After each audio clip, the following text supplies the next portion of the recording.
होगी सेटिंग। अब श्रीमान जी आप अपनी खुद बीती बताइए। मेरा नाम रंजीत है। मैं उज्जैन कस्बा जिला भरतपुर राजस्थान का रहने वाला हूँ। मैं आपको दिखने में नज़र तो आप ही की तरह आता हूँ, लेकिन आपकी तरह नज़र आते हुए मेरे जो कर्म थे वो राक्षसों जैसे थे। मैं 4-4, 5-5 किलो की मच्छियाँ लाता था। उन मच्छियों को मैं अकेला भूंज करके खा जाता था। मैं जानवरों को मार करके और उसकी गर्दन काट करके उसका खून निकाल करके उस खून में नमक मिर्च डाल करके और उसकी भुजिया बना करके खाया करता था। मैं जानवर जैसे जानवर पड़ा है, बकरा है, गाय है, इनको मार करके और इनकी अलग पीता हूं। उसके बाद बकरे का मांस बकरे को काट करके उसका मांस लेकर के और चामरों के साथ में बिरयानी बना करके खाया करता था। 10-15 अंडा लेके नहीं और 250 ग्राम दाल लेके नहीं, रांध के नहीं, और मैं उसे अकेला ही खा जाता था। 15-15 अंडा ने मैं 2 किलो दूध सुबह पीता, 2 किलो दूध दोपहर में पीता, 2 किलो दूध संध्या को पीता और 7 रोटी सुबह खाता हूँ, 7 रोटी दोपहर में खाता हूँ, 7 रोटी संध्या को खाता हूँ। और जो लोग मुझे अपने घरों में बैठाते थे, जो लोग मुझे अपना हृदय और बहुत अच्छा इंसान समझते थे, मैं उन्हीं की बहन बेटियों के साथ में दुष्कर्म किया करता था। जिस थाली में खाना उसी थाली में छेद करना। दुष्कर्म का मतलब मैं बहन बेटियों का बलात्कार किया करता था। मेरी शादी नहीं हुई थी। शादीशुदा इंसान किसी दिन बिना स्त्री के रह सकता है, लेकिन मेरे पर बिना स्त्री और बिना मांस खाए एक दिन भी नहीं रहा। मांस खाए एक दिन भी नहीं रहा जाता था। एक दिन 12 घंटे तक भी नहीं रहा जाता था। मेरे दांतों में सुरहुरी उठती थी मांस खाने के लिए। मेरी आंखों में और दिमाग में वासना भरी हुई थी। चाहे वो स्त्री तन 17 साल का हो या वो 60 साल का हो, मुझे इससे कोई मतलब नहीं था। मुझे सिर्फ उसके साथ संभोग करने से मतलब था। और नर्तन ना मिले तो भी कोई बात नहीं है, मैं काम चला लेता था। मैं नर्तन का भी बलात्कार किया करता था, नर्तन का भी। और ये सारी बुराइयां मैं छोड़ नहीं पाया। मेरे साथ में जिंद बाबा रहा करते थे।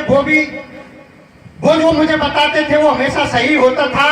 उन्होंने एक दिन मुझे बताया कि सृष्टि के रचयिता नारायण साकार हरि इस धराधाम पर प्रकट हो चुके हैं। इस बात में रत्ती भर दोहराया नहीं है। और तू उनके दर्शन करने के संत जाते हैं, भक्त जाते हैं, ऋषि जाते हैं, मुनि जाते हैं, तपेश्वरी जाते हैं। तू तो राक्षस है, तेरा कर्म राक्षसों जैसा है।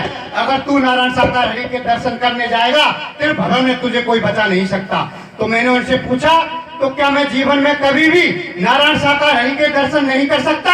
तब उन्होंने मुझसे कहा कि तुम सुबह शाम नारायण साकार हरि जी का नाम लिया करो। हो सकता है कि उनकी कृपा तुझ पर हो जाए और तू राक्षस से मानव बन जाए। मैंने इन नारायण साकार हरि के कभी भी दर्शन नहीं किए थे। मैंने कभी वाणी नहीं सुनी थी।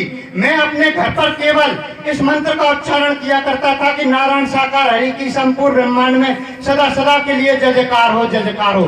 मैं 5 बार सुबह शाम इस नाम को लिया करता था और इस नाम के लेने से 1 महीने के अंदर मेरे जो भी बुराइयां थी वो सारी बुराइयां केवल नाम के लेने से छूट गई। जब सारी बुराइयां छूट गई तो मेरे से जिंदा के लेने से छूट गई।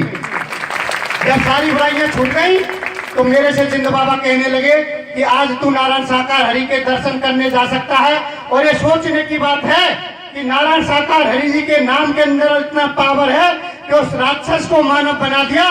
तो सोचो, जब नाम ने एक राक्षस को मानव बना दिया तो जो नारायण साकार हरि जिस तन में प्रकट हुए हैं उस तन के अंदर कितना पावर होगा ये तू सोच सकता है। वो तन रहता कहाँ है? वो तन इस समय हम आप महापुरुषों के सामने विराजमान है। यही तन है जिस तन में नारायण साकार हरि विराजमान है।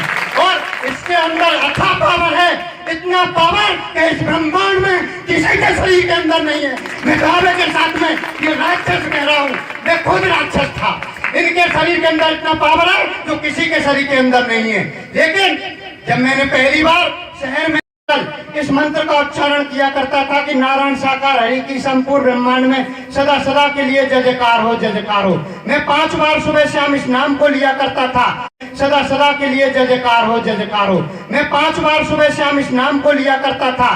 मैनपुरी, जिला मैनपुरी, राजस्थान में इनके दर्शन किए तो मैं इनके दर्शन करके भ्रमित हो गया। क्यों? मैं कुछ समय पहले राक्षस था, ये तो चीखने चट्ट नजर आ रहे, दाढ़ी मुंह सब छिला रखी, कोट पैंट पहन रखो, टाई लगा रखी। मैं ये कैसे भगवान है, ये तो अप टू डेट हीरो जैसे लग रहे। मैं तो इन्हें मैं गलत जगह पर लाकर बैठा दिया। मैं जिंद बाबा से कह रहा था तो मैं जिंद बाबा मेरे से कहने लगा कि इनकी चीखनी सूरत पर मत जा, यही संपूर्ण ब्रह्म थे, हैं और रहेंगे। इनसे पहले इस ब्रह्मांड में ना कोई था और कलयुग का अंत नारायण साकार हरि इसी शरीर के द्वारा करेंगे और इसी शरीर के द्वारा सत्य धर्म और मानव धर्म की स्थापना करेंगे।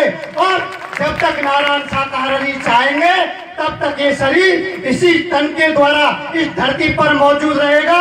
लोग आएंगे, महापुरुष आएंगे, जाएंगे, मर जाएंगे, लेकिन हरि जी जब तक चाहेंगे इसी शरीर के द्वारा